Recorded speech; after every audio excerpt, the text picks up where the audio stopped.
Neat paper leak తీవ్ర విమర్శలకు లోనవుతున్న వేళ కేంద్రం కొత్త చట్టం తెచ్చింది. పేపర్ లీక్ చేస్తే కఠిన చర్యలకు సిద్ధమవుతోంది.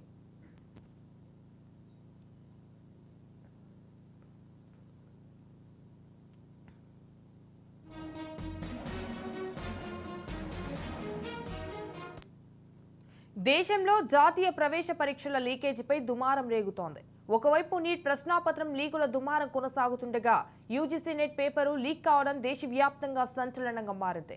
దీంతో మోదీ హయాంలో పరీక్షలు అబాసులు పాలవుతున్నాయన్న విమర్శలు పెద్ద ఎత్తున వ్యక్తమవుతున్నాయి. దీన్ని ధృవపరుస్తూ గడిచిన 7 ఏళ్లలో 70కి పైగా ఎగ్జామ్స్ పేపర్స్ లీక్ అయినట్టు, దీంతో 1.5 కోట్ల మంది విద్యార్థులు జీవితంపై ప్రభావం పడినట్టు మీడియా నివేదికలు చెబుతున్నాయి. కేంద్ర ప్రభుత్వం ఆధీనంలోకి ఏజెన్సీలు నిర్వహించే నీట్, నెట్, సిబిఎస్ఈ, ఎయిమ్స్ తదితర ఎగ్జామ్ పేపర్లు లీక్ అవ్వడం గమనార్హం. ప్రధాని మోదీ స్వరాష్ట్రం గుజరాత్లో 2015 నుంచి 2023 మధ్య పేపర్ లీకులకు సంబంధించి 14 కేసులు నమోదయ్యాయి. బీజేపీ పాలిత యూపీలో 2017 నుంచి 2022 మధ్య 6 పేపర్లు లీక్ అయినట్టు నివేదికలు చెబుతున్నాయి. ఇప్పుడు నీట్ పరీక్షల్లోనూ ఎన్డీఏ పాలిత బీహార్లోని అక్రమాలు బయటపడ్డాయి.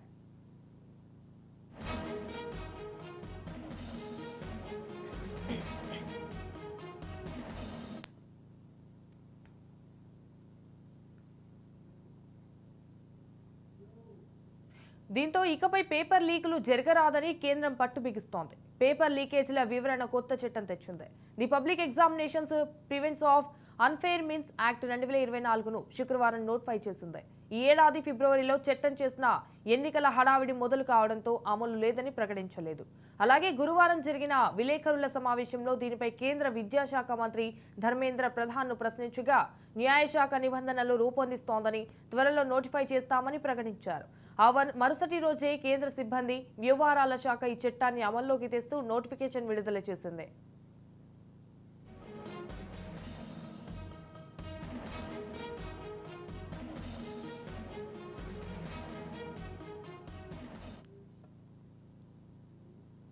కొత్త చట్టం ప్రకారం ఎవరైనా చట్టవిరుద్ధంగా పరీక్ష పేపర్లు అందుకున్నా, ప్రశ్నలు జవాబులను లీక్ చేసినా, పరీక్ష రాసే వారికి అనుచితంగా సాయం చేసినా, కంప్యూటర్ నెట్వర్క్ ట్యాంపరింగ్ చేసిన, నకిలీ పరీక్షలు నిర్వహించిన, నకిలీ ప్రవేశ పరీక్ష కార్డులు జారీ చేసినా నేరుగా పరిగణిస్తారు. నిందితులకు 5 నుంచి 10 ఏళ్ల వరకు జైలు శిక్ష, కోటి వరకు జరిమానా విధిస్తారు. నిందితులు వ్యవస్థీకృత నేరానికి పాల్పడినట్టయితే వారి ఆస్తులను జప్తు చేస్తారు. ఇకపై పేపర్ లీకేజీ కేసులను ఈ చట్టం కిందే నమోదు చేయనున్నారు.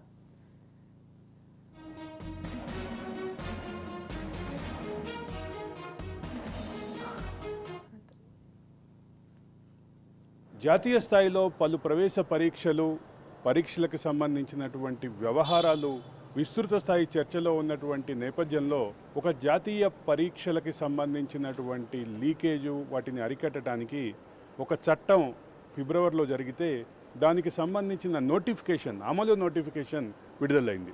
ప్రధానంగా దీనికి సంబంధించినటువంటి అంశాన్ని చూస్తే జాతీయ స్థాయిలో ప్రవేశ పరీక్షలుగా ఇటీవల కాలంలో అత్యంత వివాదంగా ఉన్నటువంటి నీట్, అది మెడికల్ అడ్మిషన్ల కోసం జరిగేటటువంటి నీట్, అదే సందర్భంలో UGC net, university grants commission ఆధ్వర్యంలో నడిచేటటువంటి యూనివర్సిటీస్లో ప్రాథమికమైనటువంటి అర్హత పరీక్షగా, అధ్యాపక ప్రాథమికమైనటువంటి అర్హత పరీక్షగా, అసిస్టెంట్ ప్రొఫెసర్ల అర్హత పరీక్షగా ఉన్నటువంటి నెట్, ఈ రెండింటికి సంబంధించినటువంటి వివాదం చుట్టూ తిరుగుతున్నటువంటి దుమారం నేపథ్యంలో ఈ చట్టం అవసరాన్ని అర్జెంటుగా గుర్తించినటువంటి కేంద్ర ప్రభుత్వం దానికి సంబంధించినటువంటి విధి విధానాలతోటి నోటిఫికేషన్ విడుదల చేసింది.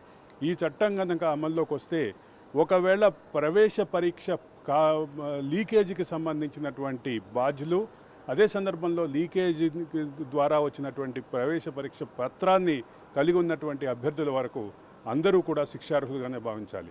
దాంతోపాటు ఉన్నటువంటి ప్రధానమైన అంశం ఏంటంటే ఇది ₹1,00,00,000 వరకు నగదు జరిమానాను విధించేటటువంటి అవకాశాన్ని కల్పిస్తోంది. అదే సందర్భంలో 10 సంవత్సరాల వరకు కఠిన కారాగార శిక్షకి కూడా అవకాశం కల్పిస్తోంది. ఈ మొత్తం దీంట్లో ఒక ప్రధానమైన అంశం ఏంటంటే ఈ సుమారుగా ఇటీవల కాలంలో ప్రవేశ పరీక్షల చుట్టూ తిరుగుతున్న వివాదాలకి ఇది ఫుల్ స్టాప్గానే చెప్పాలి. అదే సందర్భంలో ఇది ప్రవేశ పరీక్షలకి సంబంధించినటువంటి విధి విధానాల క్రమంలో ప్రవేశ పరీక్షలకి సంబంధించినటువంటి కట్టుదిట్టమైనటువంటి ఏర్పాట్లకి సంబంధించిన అంశంలో ఈ మొత్తంలో కీలకంగా మారబోతున్నటువంటి ఈ చట్టం అమలు ప్రారంభమైనటువంటి నేపథ్యంలో తద్వారా ఈ వివాదాలకు ఫుల్ స్టాప్ పెట్టాలని కేంద్రం భావిస్తుందని భావించక తప్పదు.